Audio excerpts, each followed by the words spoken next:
Audiobook A Quarta Dimensão, de David Paul Chu. Capítulo 1.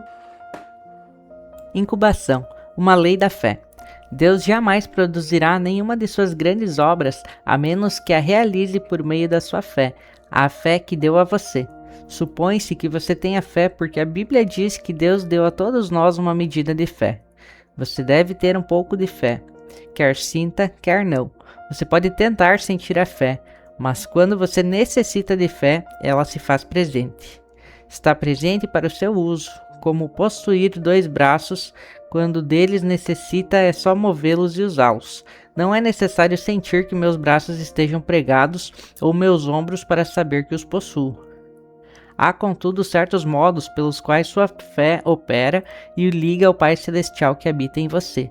A Bíblia diz que a fé é a substância das coisas que esperamos, substância que possui uma primeira etapa de desenvolvimento, de incubação, antes que seu uso possa ser completo e eficaz.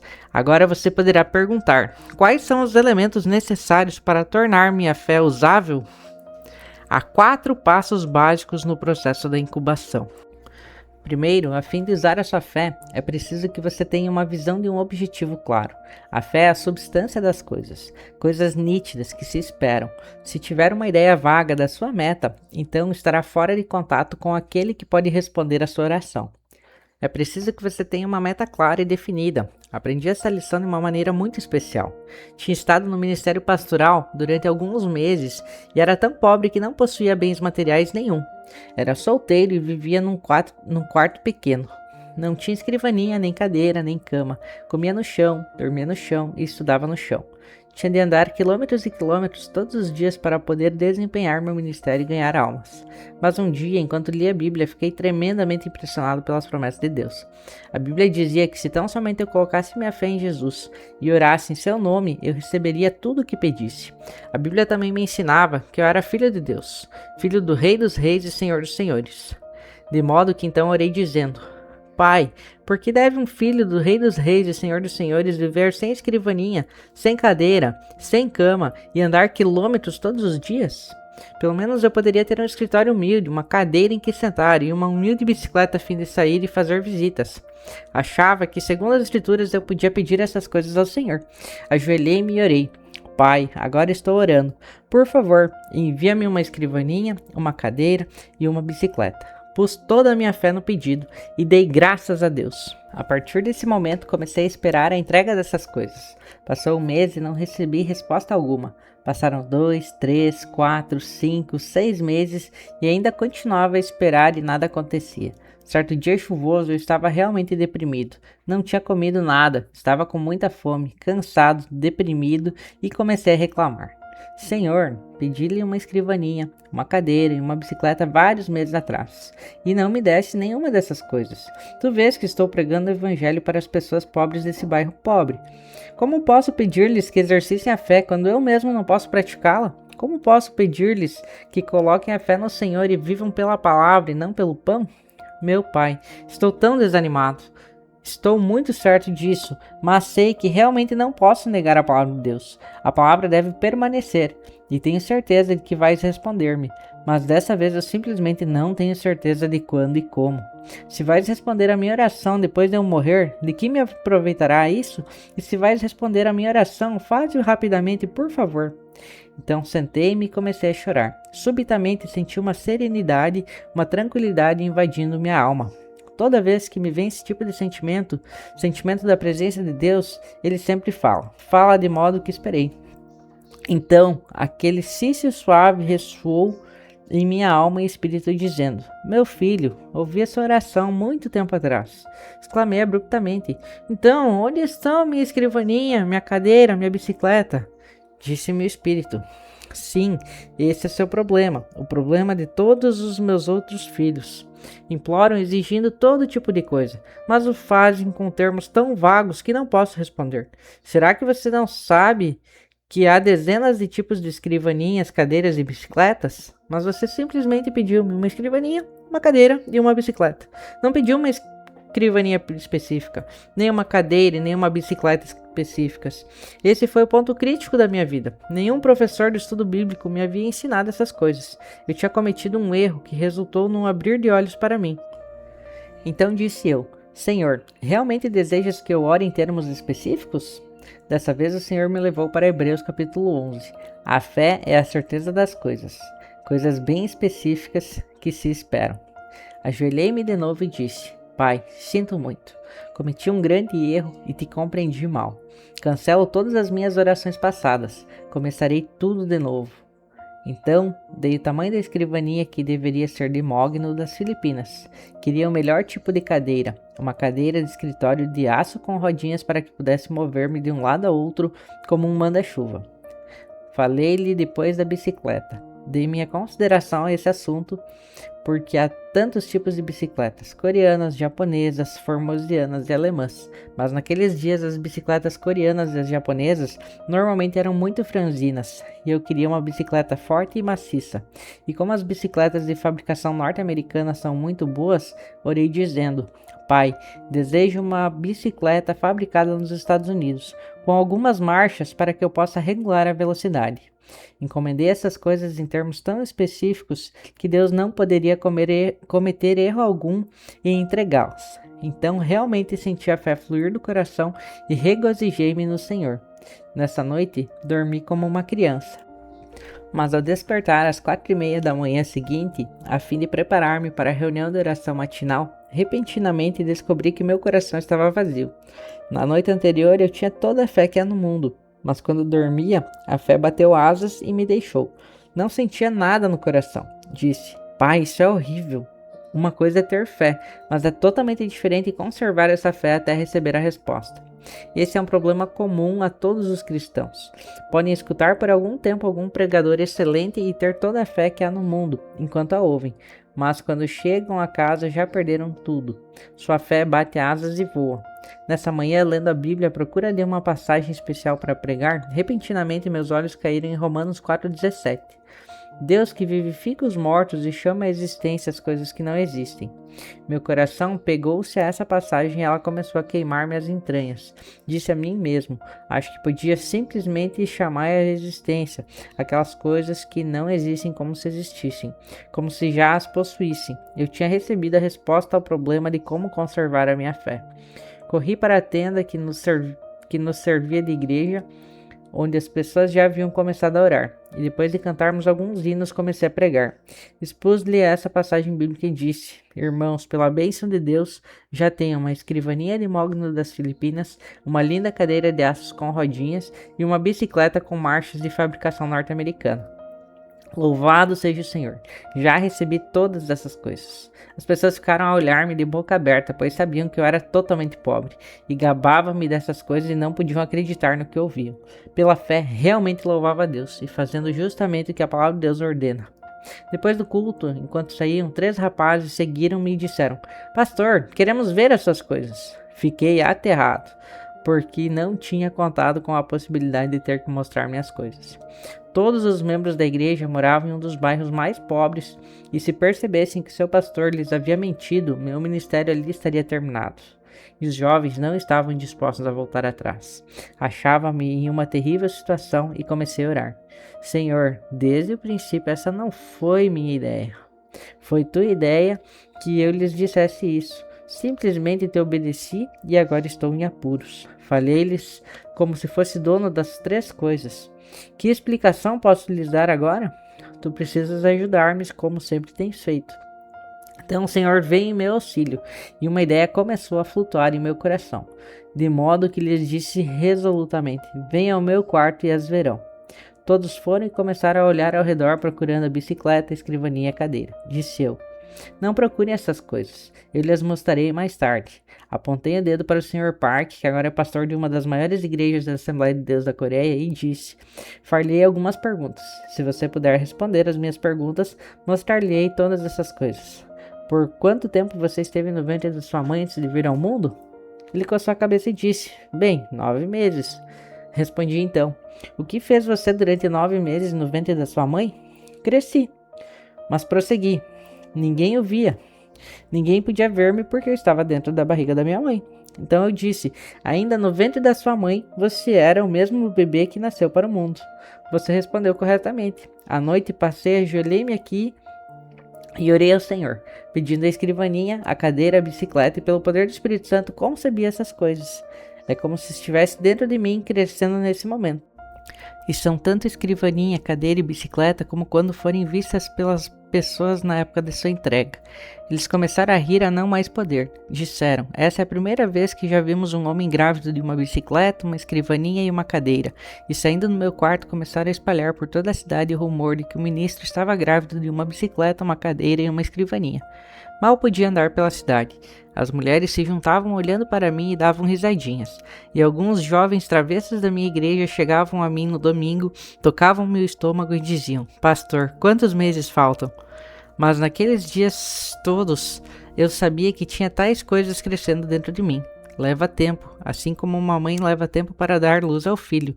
Sem dúvida alguma, as coisas que você pediu hoje levarão algum tempo antes que cheguem, mas você já está grávido delas e no devido tempo as terá. Mantive-me louvando a Deus constantemente e no tempo devido as 3 coisas chegaram.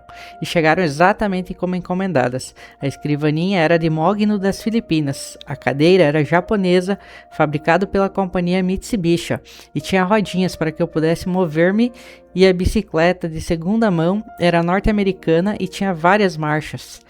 Tinha sido de um filho de um casal de missionários norte-americanos. Trouxe para casa essas 3 coisas pelas quais tinha esperado tanto tempo, e isso mudou por completo a minha maneira de orar. Até então tinha orado em termos vagos, mas desse dia em diante jamais orei em termos vagos. Se Deus respondesse às orações vagas, você jamais reconheceria seu pedido como sendo resposta de Deus. Você deve pedir definida e especificamente. O Senhor não se agrada de orações vagas. Quando o cego Bartimeu, filho de Timeu, veio correndo aos pés de Jesus Cristo, clamou: Filho de Davi, tem compaixão de mim. Certa vez eu visitava uma igreja, e depois da pregação a esposa do pastor pediu-me que fosse ao escritório. O pastor perguntou: Chu, você poderia orar por essa senhora?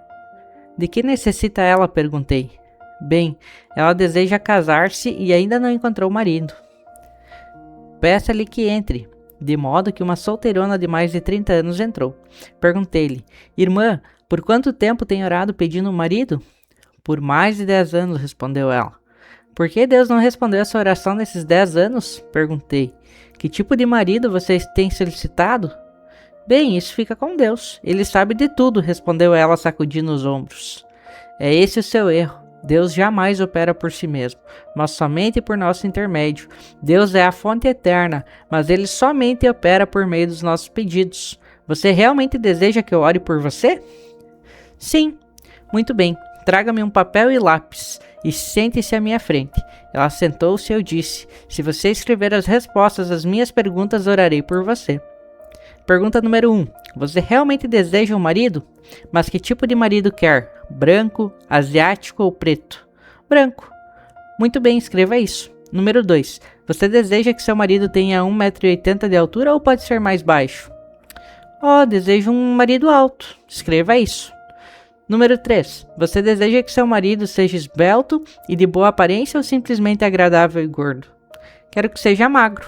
Escreva magro. Número 4. Que tipo de passatempo deseja que seu marido tenha? Bem, gostaria que fosse musical. Muito bem, escreva musical. Número 5. Que tipo de emprego você quer que seu marido possua? Professor. Muito bem, escreva professor. Fiz-lhe mais ou menos 10 perguntas e então lhe disse: por favor, leia sua lista em voz alta. Ela leu todos os pontos de 1 a 10 em voz alta e então eu lhe disse: feche os olhos. Você pode ver seu marido agora? Sim, posso vê-lo claramente. Muito bem. Encomendemo-no agora. Enquanto não vir seu marido claramente com os olhos da imaginação, você não pode fazer o pedido, porque Deus jamais responderia. É preciso que você o veja claramente antes de começar a orar. Deus nunca responde orações vagas. Ela ajoelhou-se e impôs as mãos sobre ela. Deus, agora que ela conhece o marido que deseja, veja seu marido. Tu conheces o marido dela. Pedimos-lo em nome de Jesus. Continuei dirigindo-me a ela. Irmã, Leve esse pedaço de papel para casa e colhe-o no espelho. Todas as noites, antes de ir para a cama, leia esses 10 pontos em voz alta. E todas as manhãs, ao se levantar, leia em voz alta esses 10 pontos e louve a Deus pela resposta. Passou-se um ano, e aconteceu de estar passando por essa cidade novamente quando a esposa do ministro me telefonou. Disse ela: Pastor, será que o senhor pode vir almoçar conosco? É claro que posso. Fui almoçar com eles. Assim que cheguei ao restaurante, ela disse: Ela casou. Quem é que se casou? Lembra-se daquela moça por quem o senhor orou? Aquela a quem o senhor pediu que escrevesse os 10 pontos? Ela se casou. Sim, agora me lembro. O que aconteceu? Naquele verão, o professor de música do ginásio veio à igreja com um quarteto a fim de realizar um reavivamento de uma semana. Ele era solteiro e todas as moças estavam doidas por ele. Queriam sair com ele, mas esse camarada não lhes dava a menor atenção. Entretanto, ficou fascinado por aquela solteirona. Estava sempre com ela e antes de ir embora, pediu-a em casamento. Ela, sem muita relutância, deu-lhe o seu consentimento. Casaram-se naquela igreja para a alegria de todos, e no dia do seu casamento a mãe dela pegou aquele pedaço de papel, leu os 10 pontos para a congregação, rasgando-o em seguida. Parece história, mas realmente é assim que funciona. Desejo me lembrar de uma coisa: Deus está dentro de você. Deus nunca opera nada que se refira à sua vida independente de você. Deus só opera mediante seu pensar, sua fé, de modo que sempre que desejar receber resposta do Senhor, apresente objetivos claros. Não diga: ó Deus, abençoa-me, abençoa-me. Você sabe quantas bênçãos a Bíblia contém? Mais de 8.000 promessas. Se você disser: ó Deus, abençoa-me, então Deus pode perguntar-lhe: que tipo de bênção você deseja dentre as 8.000 promessas? Portanto, seja bem definido. Pegue um caderno, anote, veja sua meta claramente. Sempre pedi que Deus concedesse um reavivamento à minha igreja, segundo um número definido. Em 1960 comecei a orar: Deus, dá-me 1.000 membros todos os anos. E até o ano de 1969, 1.000 membros foram acrescentados à igreja todos os anos. Mas em 1969 mudei meu coração. Pensei: se Deus pode dar 1.000 membros por ano, por que não pedir que me dê 1.000 membros por mês? De modo que desde 1970 comecei a orar: Pai, dá-me 1.000 membros por mês. A princípio Deus me deu 600. Depois começou a dar-me mais de 1.000 por mês. No ano passado recebemos mais de 12.000 membros em nossa igreja. Neste ano elevei meu alvo e agora esperamos ter 15.000 novos membros. No ano que vem, posso facilmente pedir 20.000 membros. Se você tem um pedido definido e realmente o vê, então pode consegui-lo. Na época em que estava construindo o templo da igreja, que tem capacidade para 10.000 pessoas, mesmo antes de os construtores derramarem o concreto, vi-o claramente em minha imaginação. Andei centenas de vezes pelo edifício e senti a presença magnífica do Espírito Santo ali. Senti a magnitude daquela igreja e minha alma se emocionou. Você deve ter tão viva e gratificante que possa ser a realidade de senti-lo em suas emoções. Se você não exercitar essa lei da fé, jamais poderá conseguir uma resposta a tudo que pedir. Agora, em minhas orações, sempre tento ver com clareza. Desejo ver o meu objetivo tão vivamente que sinta na alma a emoção dele. Só então essa primeira condição é cumprida. Em segundo lugar, se você tem uma imagem vívida, deve também possuir um desejo ardente de alcançar esses objetivos. Muita gente ora casualmente: Deus, responda a minha oração, e antes de sair da igreja já se esqueceu das coisas pelas quais oraram. Esse tipo de atitude jamais trará a fé nem a resposta de Deus. É preciso que você tenha um desejo ardente. Provérbios 10:24 diz: o anelo dos justos Deus o cumpre. Salmo 37:4 diz: agrada-te do Senhor e Ele satisfará os desejos do teu coração. Você deve ter um anelo ardente por um alvo e deve continuar vendo esse alvo cumprido. Quando comecei meu ministério em 1958, tinha um desejo ardente em minha alma, uma meta ardente de construir a maior igreja da Coreia. Esse desejo queimava dentro de mim tanto que eu vivia com ele, dormia com ele e andava com ele. Agora, depois de 20 anos, ouço dizer que a minha igreja é a maior do mundo. É preciso que a pessoa tenha esse anelo ardente no coração. Se não o tiver, então espere e peça que Deus lhe conceda. Deus não gosta de pessoas tíbias, pois Ele se especializa somente nos bem quentes. Se você tiver o desejo ardente, então terá resultados. Em terceiro lugar, você deve ter a substância ou a segurança. No grego, substância é hipostasis. Na linguagem comum, a palavra pode significar título ou papel legal. Quando a pessoa tem uma meta bem definida e um desejo ardente no coração, desejo que chega ao ponto de ebulição, então pode pôr-se de joelhos e orar até conseguir a substância ou segurança. Um dia em que eu pregava no Havaí, uma japonesa veio e me perguntou quanto tempo devia orar a fim de adquirir substância. Os ocidentais vivem às voltas com o problema de viver dentro de um horário. Tudo é correria. Logo, não se tem tempo para passar com a família, para visitar os amigos e até mesmo para ficar quietos perante o Senhor. Tudo tem que ser instantâneo. O desjejum instantâneo, comida pré-cozida, alimentos enlatados, café solúvel instantâneo, tudo tem que estar pronto em menos de 5 minutos. De modo que quando vão à igreja oram dizendo: ó Deus, responde-me. Não tenho muito tempo, 5 minutos. E se não responderes rapidamente, esquece-te. Não estão esperando no Senhor. Os norte-americanos converteram as igrejas em lugares de entretenimento. Na Coreia, acabamos com todo o entretenimento nas igrejas. Fazemos alguns avisos bem curtos e damos toda a preeminência à palavra de Deus. Depois da pregação da palavra, geralmente temos 2 ou 3 números especiais e então concluímos. A palavra de Deus sempre ocupa o lugar de preeminência. Certa vez fui convidado para pregar num culto vespertino em uma igreja no estado do Alabama, nos Estados Unidos. O culto começou às 7 horas da noite e com anúncios, cânticos e números especiais foram gastas mais ou menos 2 horas. Eu já estava quase dormindo na plataforma. As pessoas também já estavam começando a ficar cansadas. O pastor veio a mim e disse: pregue somente 10 minutos essa noite, porque temos um magnífico programa de televisão e gostaríamos que você pregasse somente 10 minutos. Eu tinha vindo da Coreia, convidado por eles para falar-lhes somente 10 minutos. Numa igreja como essa, não se pode esperar uma plena bênção de Deus. Tal igreja necessita de esperar muito tempo perante o Senhor, o que também é válido para uma pregação sólida da palavra de Deus. Isso é o que edifica a fé. A pessoa deve esperar na presença do Senhor até conseguir a segurança. Quando necessitava de 5 milhões de dólares para terminar a construção da igreja, tive uma visão muito clara, uma meta bem visível e um desejo muito ardente de ter pronta essa igreja com lugares para 10 mil pessoas. Mas meu coração estava cheio de medo, estava trêmulo, assustado e não tinha nenhuma segurança. Esses 5 milhões pareciam uma montanha e eu era como um coelho assustado. Para os ricos estrangeiros, 5 milhões de dólares não significavam muito, mas para os coreanos pobres, essa era uma soma gigantesca. Comecei a orar como uma pessoa que está morrendo e disse: Senhor, já estamos começando a construção, ainda não temos segurança nenhuma. E não sei aonde conseguir esse dinheiro. Comecei a preocupar-me. Passou um mês e ainda não tinha paz nem segurança. Passou o segundo mês e ainda continuava orando até a meia-noite.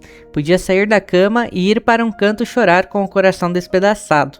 Minha esposa pensava que eu estava ficando doido, mas eu era mentalmente cego.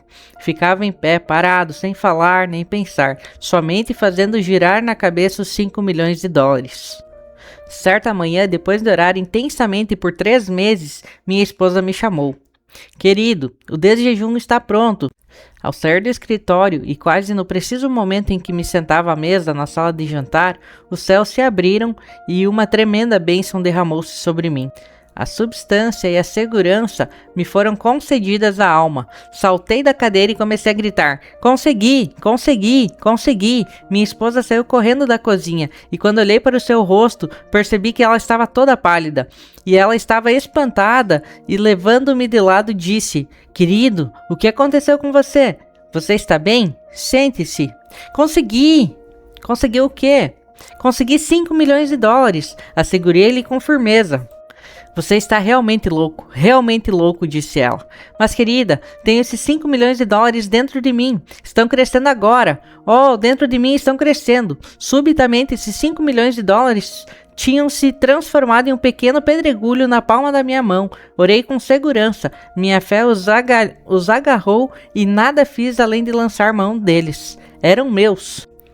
Eu já tinha substância. Uma vez que a pessoa tem a substância, o título legal, quer ela veja essas coisas ou não, elas virão a ser legalmente suas, porque as coisas que pertencem legalmente à pessoa têm de chegar a ser suas completamente, de modo que orei até conseguir essa segurança. Durante a primeira parte desse ano, orei e Deus deu-me segurança de um total de 50.000 membros em minha igreja. Esses membros estavam dentro de mim, crescendo da mesma maneira que iam crescendo fora de mim. Esse é o segredo, orar até que tenha substância, a segurança. Quarto, é preciso dar amostras da fé. A Bíblia diz que Deus ressuscita os mortos. Isso significa Deus realiza milagres, chamando as coisas que não são como se já fossem. Abrão era muito velho, ele tinha 100 anos, e Sarai uma velha de 90. Ambos tinham um desejo muito claro, ter um filho. Sentiam um desejo ardente de ver esse filho e oraram durante 25 anos. Certo dia, Deus lhe fez uma promessa, e quando eles tiveram a segurança, Deus imediatamente lhes mudou os nomes. Abrão já não será o teu nome, e sim Abraão, porque por pai de numerosas nações se constituí. A Sarai, tua mulher, já não lhe chamará Sarai, porém Sara. Gênesis 17, 5, 15. Abraão protestou um pouco. Pai, as pessoas se rirão de mim. Em casa não temos nem sequer um gatinho, e tu dizes que vais trocar o meu nome para pai de numerosas nações e vais chamar a Sarai de princesa? O povo todo vai dizer que estou louco. Mas Deus disse: se desejas trabalhar comigo, terás de fazer as coisas como eu as faço. Eu chamo a existência coisas que não existem, e se tu não falas claramente como se já estivesse o que ainda não é, não serás da minha categoria. De modo que Abraão trocou de nome, chegando-se à esposa e disse: esposa minha, meu nome foi mudado. Já não sou mais Abrão, mas Abraão, pai de numerosas nações. E você já não se chama Sarai, porém Sara. Nessa mesma noite, Abraão caminhava em direção ao vale.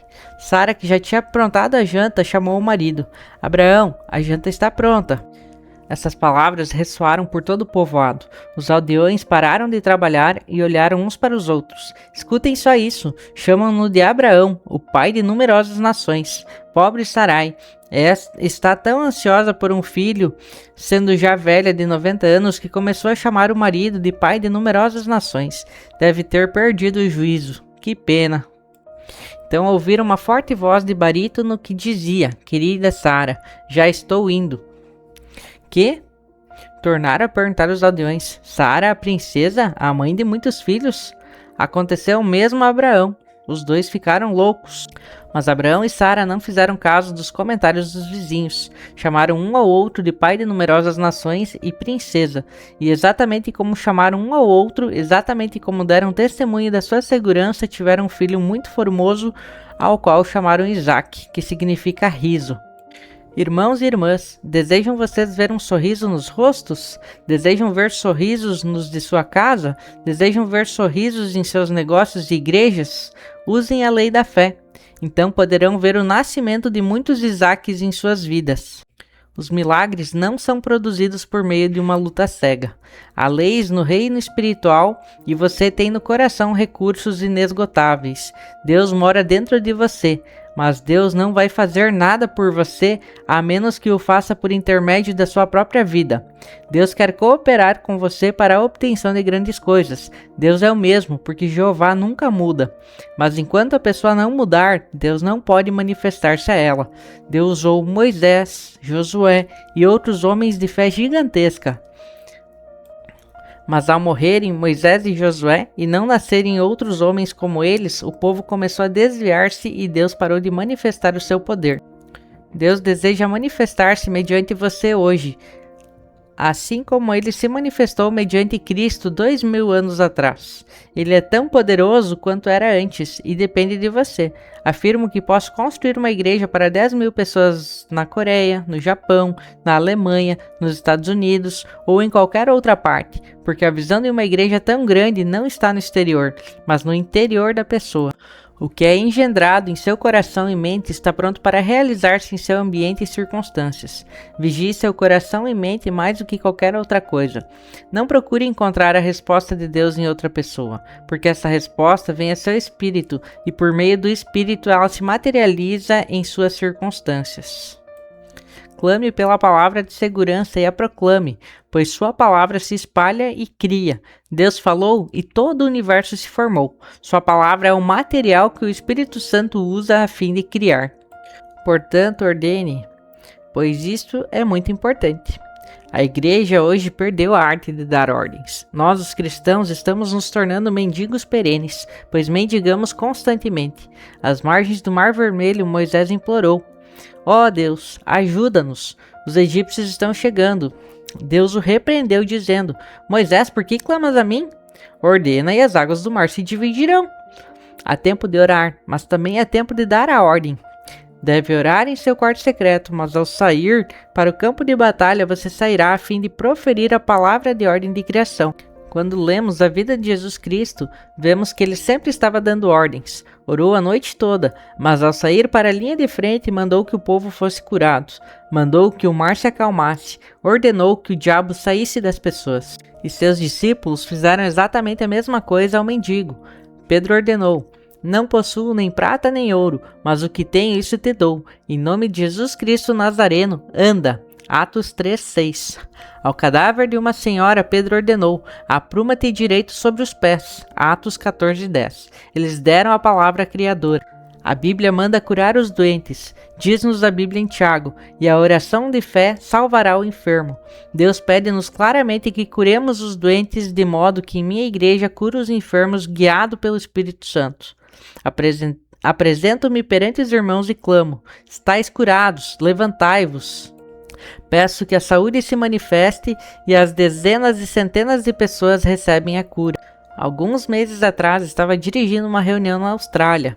Certa noite tínhamos reunido cerca de 1.500 pessoas em um lugar pequeno, e bem à minha frente estava uma senhora numa cadeira de rodas. Ela estava tão deformada que me senti deprimido. Perguntei: Senhor, por que a colocaste na minha frente? Depois de vê-la, não posso exercitar a fé. Assim sendo, tentei evitar olhar para ela enquanto pregava. Olhava para o outro lado e então subitamente voltava a olhar para a outra direção, pois a vista dessa mulher tinha derramado água fria em meu coração. No final do sermão, o Espírito Santo de repente falou-me o coração, dizendo: desce e levanta. Respondi: querido Espírito, realmente queres que eu desça e a levante? Ela está tão deformada e me pergunto se o próprio Jesus a poderia levantar. Não posso fazê-lo, estou apavorado. Mas o Espírito Santo disse: vai e levanta. Recusei-me dizendo: oh não, estou com medo. Então comecei a anunciar os tipos de cura que o Espírito Santo me mostrava estarem acontecendo nas outras pessoas, mas não nessa mulher. Primeiro foi curada uma senhora cega. Ela estava tão apavorada quando pronunciei sua cura que gritou e caiu desmaiada logo depois que seus olhos se abriram. Então as pessoas começaram a ser curadas por todo o auditório. Anunciava as curas sem parar, mas o Espírito Santo continuava a dizer-me: desce e levanta. Respondi: pai, ela está tão deformada e eu estou apavorado. Nos últimos momentos de culto cedi. E quando o pastor pediu que todos se levantassem para cantar o hino final, desci e falei um sussurro para que os outros não me ouvissem. Senhora, se desejar, pode levantar-se dessa cadeira. Depois, levantei-me e saí apressadamente. Quando me voltei, todos tinham começado a gritar e a bater palmas, pois aquela mulher tinha se levantado e a sua cadeira de rodas e começado a andar ao redor da plataforma. Fui tolo, pois se eu tivesse levantado no começo, eu poderia ter trazido o céu àquele culto, mas eu estava apavorado. Muitos perguntam-me se tenho o dom da fé ou o dom da cura. Tenho examinado meu coração e até agora não encontrei dom algum em mim. Creio que isso aconteça porque é o Espírito Santo que possui os dons. Todos os 9 dons são dele. Ele habita em nós e em mim. O Espírito Santo manifesta-se por meu intermédio. E eu não possuo os dons. Somente o Espírito Santo os possui. Simplesmente lhe obedeço e creio nele. Que tipo de dom possuo?